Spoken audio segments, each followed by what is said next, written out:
Hello mga kalisan! Welcome back to my channel. This is Indayani ang Rayna ng inyong tahanan. And for today's vlog, alam niyo ba, nandito ako sa Paniki, Tarlac, na kung saan andito yung nagtitrending di ang iba kundi ang Unlimited Rebus sa Cebu Lechon dito sa Paniki, Tarlac. Mayroon din doon sa Victoria, daw dito sa Paniki. Excited na akong matikman ang kanilang napakalutong Cebu Lechon. At ayan na mga kalisan ng napakasarap at napakalutong na Rebus Lechon na dinadayo nila dito pa sa Paniki, Tarlac. At ganyan na nga ang itsura sa loob ng lechon dito sa Rebus mga kalisan dahil sobrang nanunuot ang napakasarap nilang lechon. Kaya hindi mo naman masisi na talagang tinatangkilik ng marami. At ayan na nga simot lahat ang kanilang lechon at napakaganda ang kanilang biyense dito sa loob ng kanila pwesto mga kalise. Talagang legit po guys at talagang dinadayo nagbabakasyon. Balita ko dito po sila pumupunta kahit maulan.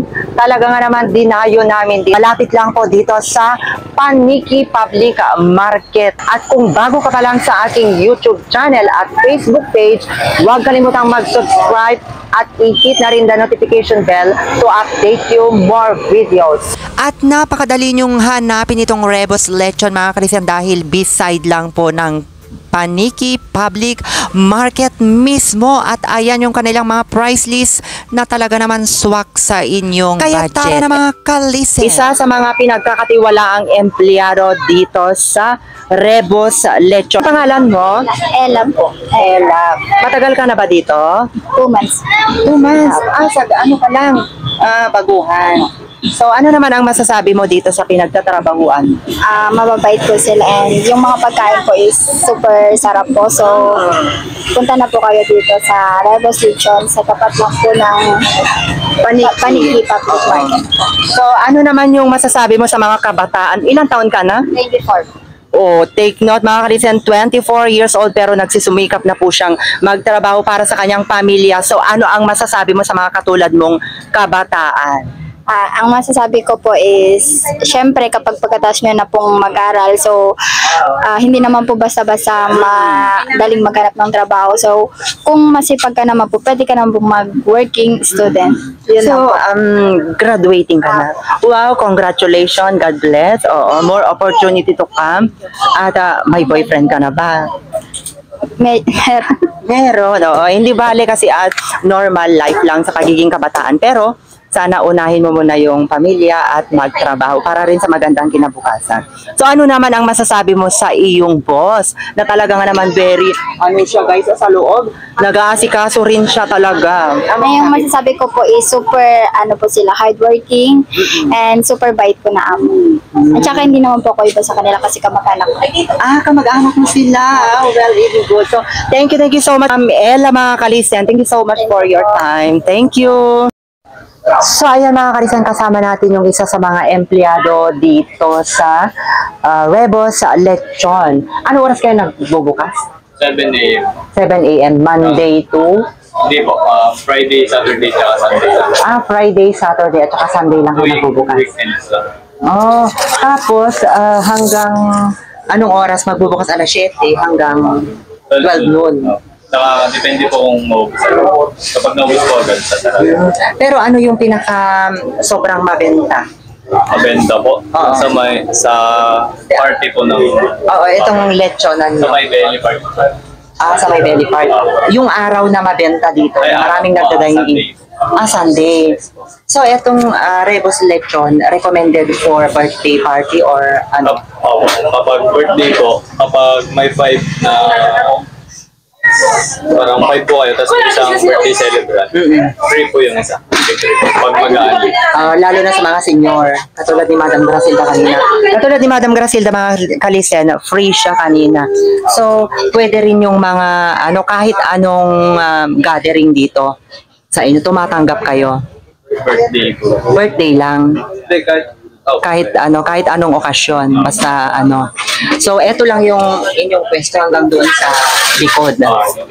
Kailan nagsimula itong Rebus Cebu Lechon? nung November, pero wala pang unli nun. Per kilo pa lang po. Ito mga itong unli po, mga 5 months pa lang po. So, no, last year, November. Opo, last year na rin. Magpo 1 year na rin. Magwa 1 year na, this coming November. 1 year pa lang guys, itong Rebos Cebu Lechon. Tagal ka na dito, RD? Tito ko po yung may-ari si... Tito mo siya. So, ayan guys, si Sir Rebos Lechon. Ayan, kasalungan. Grabe, sobrang hectic siya sa pangangasiwa yung kanyang business dito. At talaga naman napapahanga ako dahil hands-on. Hindi mo makikita na talagang boss siya dito sa Rebos Lechon. So, as you see, ayan grabing pangangasiwa niya ang nangyayari dito sa Rebos Lechon, guys. So, ano pang ginagawa nyo? Punta lang kayo dito Friday, Saturday, and Sunday. Kung hindi ako nagkakamali, sabi ni Sir RD kanina, yung pangalawang in-interview natin. So, ang masasabi ko naman dito sa Rebos Lechon, guys, sobrang napaka-lasa yung kanilang lechon dito. Talaga nga naman tinatangkilik ng marami at viral na viral. So, mga kalisal, andito na yung may-ari ng Rebos Lechon. Kailan nagsimula itong Rebos Lechonan mo, sir? Simula kami noong April 25. April 25 last year. So, Yung ngayon na taon. bakit ito yung napili mong business? Ay, kasi ito po, wala po pong nagsimula dito na mag-business ng authentic Cebu lechon. Kaya inano kong i-put up yung lechon namin na authentic Cebu lechon sa Cebu. Cebu lechon. Yes. At saka sir, balita ko sobrang napaka-hectic yung schedule mo from 9 p.m. 10 p.m. po. Hanggang ngayon wala pa tulog. yung paghahanda mo ng lechon. Opo. Ano, May kasama din kasing ibang order na whole lechon. So, ang daming mga nag-order dito, hindi lang sa paniki. Opo. Marami rin na nag-order sa iba-ibang karating. Oh, wow. Congratulations, Sir Rebos. Sana dumami pa ang iyong mga customer na talagang tatangkilik at talaga hopefully talagang uusbong palalo itong pwesto mo. So, ano po yung mga available na maire-recommenda nyo dito para lalo po kayong dayuhin ng inyong mga customer? Ayun po namin, yung mura-mura na unlimited po, 295. Napakamura na po yun. May unlimited na sa lechon, tapos may kasama pa siyang ibang putahe. Nasa buffet po.